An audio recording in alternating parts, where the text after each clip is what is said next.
Oki je muc s posebnimi potrebami, kakšna je njegova zgodba?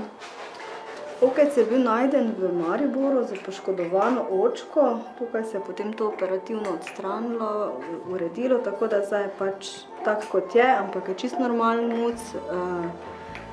Lahko bi bil gusar? Lahko bi bil gusar muc, pa ni gusar muc, ampak on je bolj tak plašljive narave, najden kot prostoživeča muca, ampak vseeno z časom je tukaj postal, tudi se je pustil božati, se je pustil prijeti in smo rekli, da bomo ga obdržali tu. Ampak vseeno je toliko plašen, da je treba kar si vzeti čas za njega in se z njim ukvarjati, če želimo, da pač potem enkrat postane taka muca razcartana, kot so ostale, ne. To, da ima samo eno oko, muca v vsakdanjem življenju prav nič ne ovira. Za njegovo ljubezen pa se lahko borite z božanjem, priboljški, igračkami in potrpežljivostjo. Ker pri ljudeh ni bistveno drugače, imate za vse to že dovolj izkušenj.